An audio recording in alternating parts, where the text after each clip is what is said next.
नहमदुहु व नुसल्ली व नुसल्लिमु अला रसूलिहिल करीम अम्मा बाद। यानी खुलासा पिछली गुफ्तगू का ये हुआ कि सहाबा कराम को मयार हक कहना ये दीन की हिफाजत के लिए बेतहाशा ज़रूरी है। इसमें किसी भी किस्म की मुदाहनत ऐसे दरवाज़े खोलने के मुतरादिफ है कि जिसमें फिर कोई हद नहीं है। यानी जब आपने उनको तनकीद से बालातर नहीं समझा तो हर आदमी नक़्द करेगा अपने अपने हिसाब से, किसको क्या बात कैसी समझ में आ रही है वो उसके हिसाब से तनकीद करेगा। नतीजा यही निकलेगा, आप तो इस बारीकी में समझ जाएंगे फ़र्क कि नहीं हम तान नहीं कर रहे, हम तो सिर्फ इल्मी तनकीद कर रहे हैं। तो भाई इल्मी तनकीद करने के लिए वो इल्मी मयार भी तो होना चाहिए ना, कौन करेगा वो इल्मी तनकीद? यानी जिसका दिल चाहे वो मीडिया पे बैठ के सहाबा कराम के खिलाफ बातें शुरू कर दे, जिसका दिल चाहे वो अपने यहाँ जहाँ उसका दिल लिखने का चाहे लिख दे, अपने चैनल्स बना ले, यूट्यूब चैनल हो या कुछ भी, और उसमें तो आपने तो वो दरवाज़ा खोल दिया कि जिसके नतीजे में फसाद के अलावा कुछ नहीं फैलने वाला। आप तनकीद,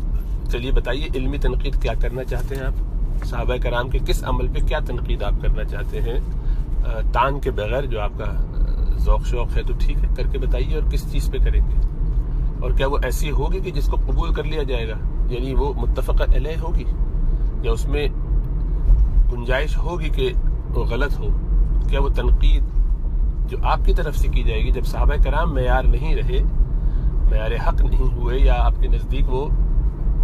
तनकीद से बालातर नहीं है, तो फिर आपकी वो तनकीद किसी तनकीद से बालातर कैसे है? तो जब ऐसा नहीं है तो ये तो एक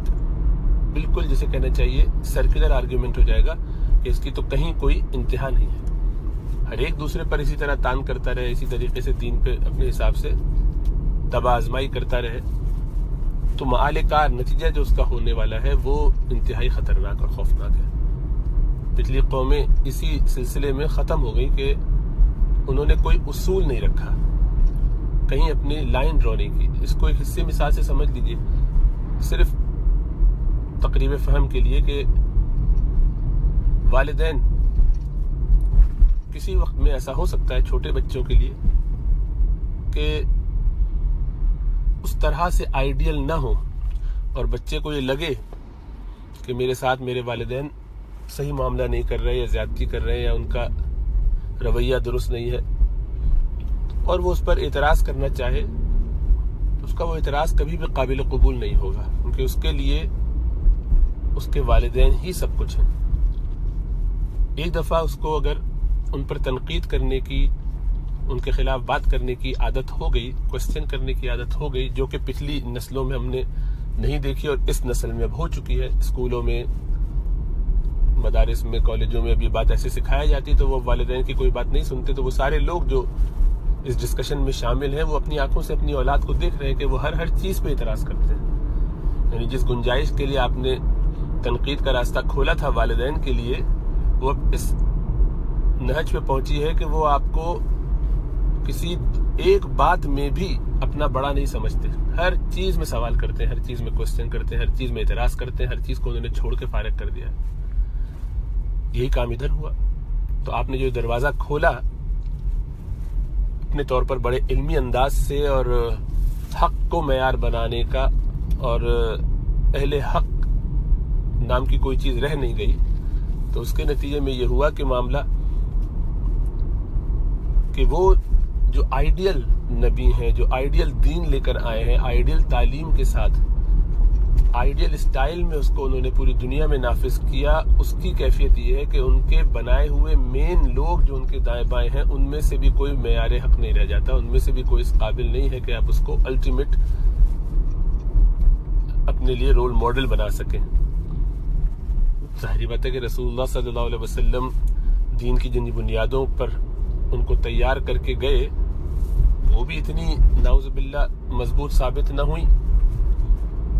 तो फिर आगे क्या इम्कान है कि कोई भी चीज़ कभी भी इस मेयार की रह सकेगी? तो आप उसके नताइज पे अगर गौर करें तो आपको खुद समझ में आ जाएगा कि अहले सुन्नत वल जमाआ के यहाँ क्यों इसको इस शिद्दत के साथ देखा जाता है और उस पर इतना जोर दिया जाता है। और हकीकत ये है कि इस रास्ते को खोल के जो नुकसान हम उठा चुके हैं वो तो उठा चुके हैं, मजीद इसमें हिस्सा नहीं बनना चाहिए। क्योंकि अगर आप इस सब बहस से इख्तलाफ भी रखते हो तब भी आप मुझे वो एक फ़ायदा बताइए जो आपको हासिल हो जाएगा सहाबा कराम को मयार हक तस्लीम न करने का, बालाए तनकीद न समझने का। जब आपने तय कर लिया तो अब बताइए कि उसका असर क्या होगा, यानी इसका समरा, ये जो हमारा इख्तिलाफ है इसका समरा जाहिर किस सूरत में होगा, क्या चाहते हैं आप उसके नतीजे में, किस पे तनकीद करनी है, कहाँ करनी है, कितनी करनी है, उसका क्या मयार होगा और कौन करेगा, फिर खाली आपको ही क्यों इख्तियार है। तो आपने मौजूदा दौर में देखा कि लोग किस तरह से मीडिया पे बैठ के सहाबा कराम पे तान कर रहे हैं, अपने आप को अहले सुन्ना कहने वाले भी कर रहे हैं। सहाबा की तारीफ ही को बदल दिया कि वो लोग जो फतेह मक्का के बाद ईमान लाए उनको अब सहाबी नहीं कहा जाएगा, इसलिए कि उन्होंने बहुत कम वक्त गुजारा है, इसकी ट्रेनिंग के लिए जितना टाइम दरकार है उनके हिसाब से उतना नहीं गुजारा, तो जाहिर बात है कि अब वो इस काबिल नहीं रहे कि उनकी बात सुनी मानी जाए। तो ये तारीफ आपके हिसाब से किस हद तक दुरुस्त है? तो इन सब चीज़ों पर ज़रा गौर कीजिए और देखिए कि जिस शौक़ में और जिस उम्मीद पर आप एक इल्मी काम करने जा रहे हैं कि सहाबा को हम मयार नहीं रहने देंगे क्योंकि हम चाहते नहीं ऐसा करना या समझना, तो फिर ठीक, उसका नतीजा भी तो बताइए, उसके नतीजे में हासिल क्या करना चाहते हैं वो भी तो सुझाइए, सिवाय इसके कि वो दरवाज़ा खोल दिया जाए जिसके नतीजे में उम्मत में सिवाय फसाद और इंतशार के और कुछ न हो। इसलिए अहले सुन्नत वल जमाआ में जहाँ ये बात इस तरीके से बयान की गई है उसकी ये सारी हिकमतों को सामने रखेंगे तो आपको अंदाज़ा होगा। अल्लाह हमें समझ और शऊर अता फरमाए।